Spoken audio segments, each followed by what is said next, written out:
She was sure you'd never walk away, sure you'd always reply. Always forgive, always be there even when she wasn't. Then one day, silence. No notifications, no last-minute rescues, just space. And in that space, a realization lands like thunder.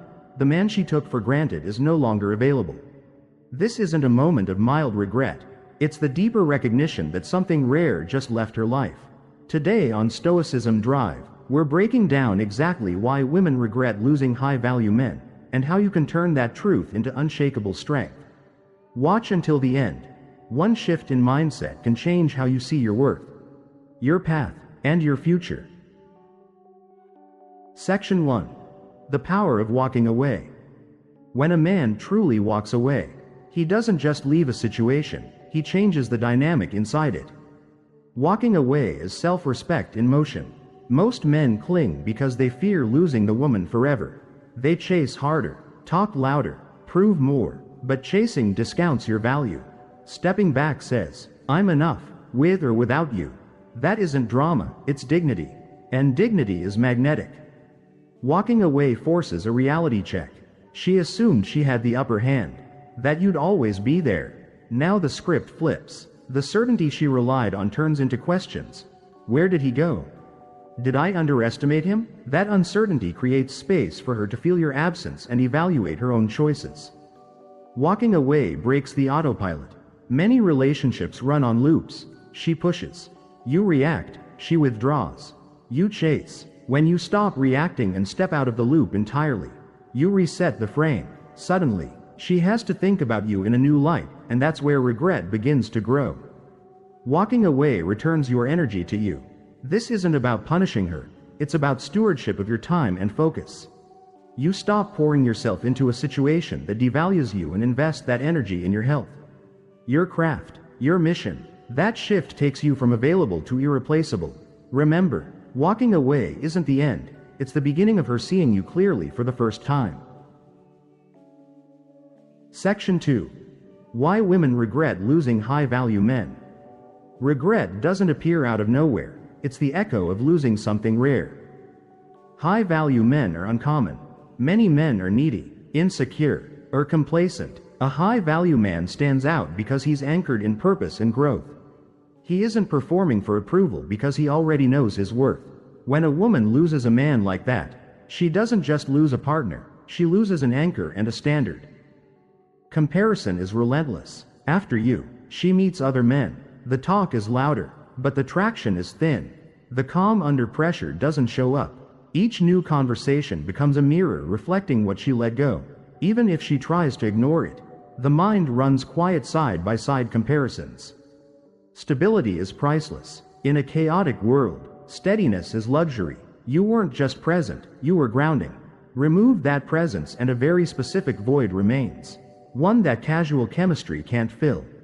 The impact lasts. The lessons, the standards, and the way she felt around you echo long after the relationship ends.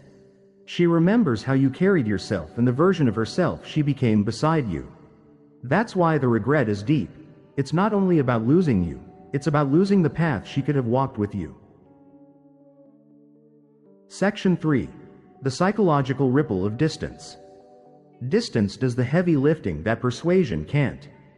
Scarcity principle. When something becomes less available, perceived value rises. By stepping back, you stop being easy access. Curiosity turns into longing. Longing consolidates into regret. Emotional confrontation. While you were always there, she didn't have to examine how she felt. With you gone, she's alone with the space you used to fill, and forced to notice how much you actually added. Power shift. The person least dependent holds more leverage. Calm distance signals you're in control of your emotions. You're not begging for attention or validation. That quiet composure is profoundly attractive. A true test of feeling. If she genuinely values you, distance sharpens her appreciation. If she doesn't, that clarity serves you. The key is intention. You're not creating distance to manipulate her, you're prioritizing yourself.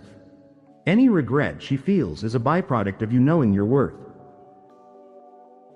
Section 4. The power of being irreplaceable. Irreplaceability isn't about money, looks, or status. it's about the imprint you leave. Integrity leads. Principles under pressure are unforgettable.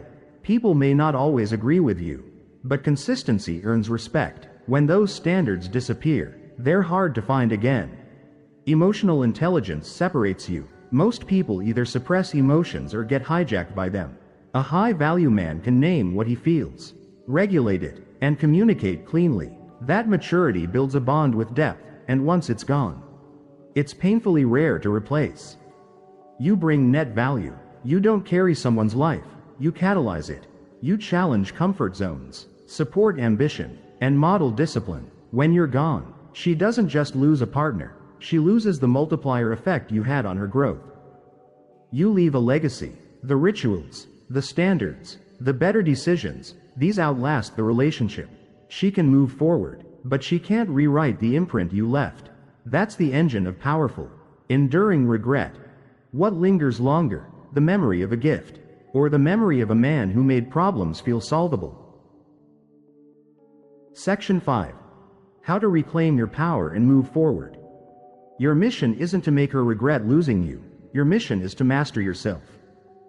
Stop seeking validation. If your worth depends on anyone's approval, you're on a leash. Detach from the need to be chosen and you become unshakable. Channel energy into growth. Lift stronger. Learn faster. Build longer. Upgrade for alignment, not applause. A life that compounds is more attractive than any speech. Curate your circle. Your environment is a force multiplier. Choose peers and mentors who raise your standards. Comfort is contagious, so is excellence. Adopt an abundance mindset. There are billions of people and endless paths to meaning. Focus on what you can control and you expand your options. Paradoxically, when you stop clutching, the right things gravitate toward you. Mantras to carry.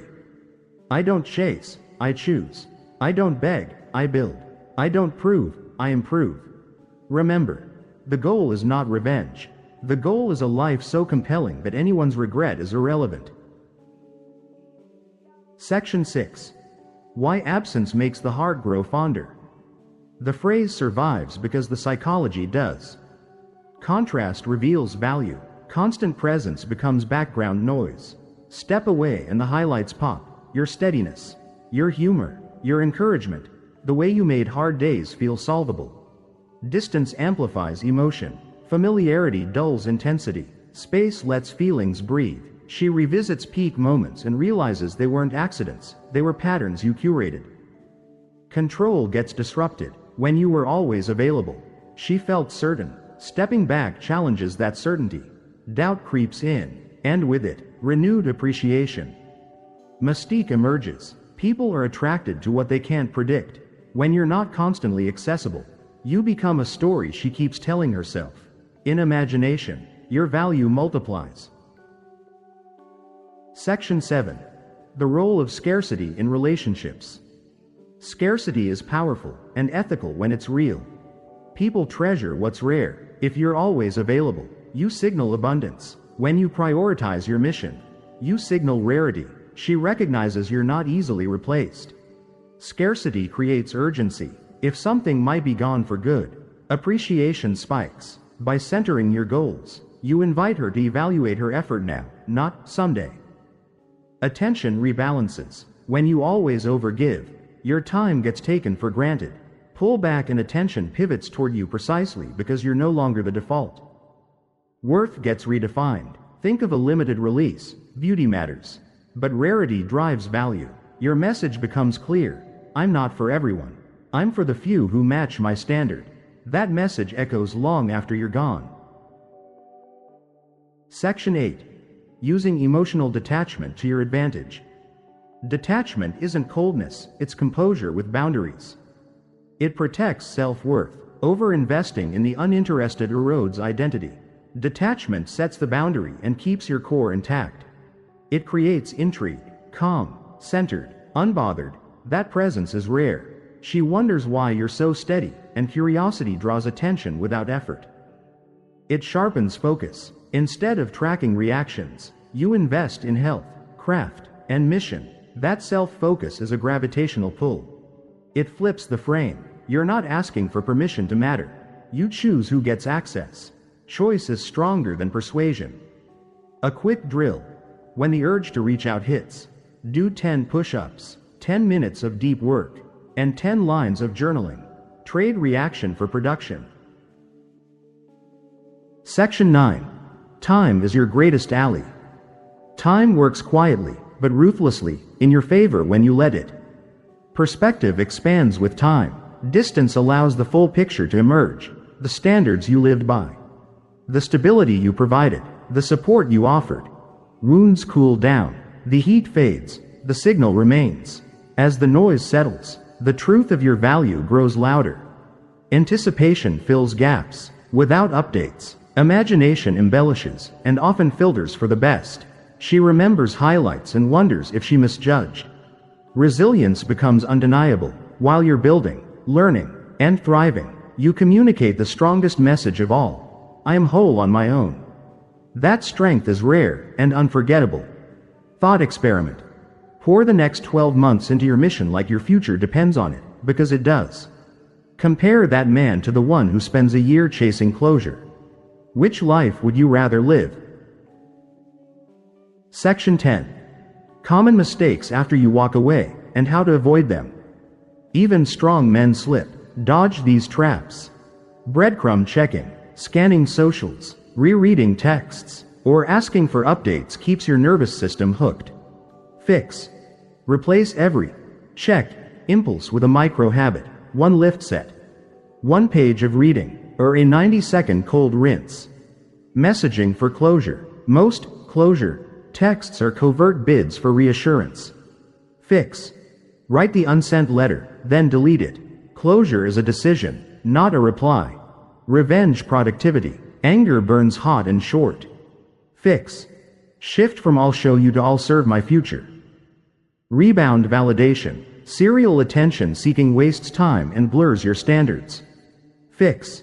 Do a 30-day reset. No performative dating. Full focus on health and skills. Over-explaining boundaries. Boundaries don't need essays. Fix. Use one sentence. This doesn't work for me. Then align action with words. Letting routine collapse. When structure goes, emotions flood. Fix.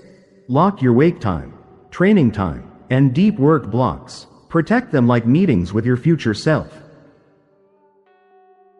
Section 11. A 7-day blueprint to reclaim leverage. Run this loop for 4 consecutive weeks and watch your momentum compound. Day 1. Audit and anchor. List 5 habits to cut and 5 standards to restore.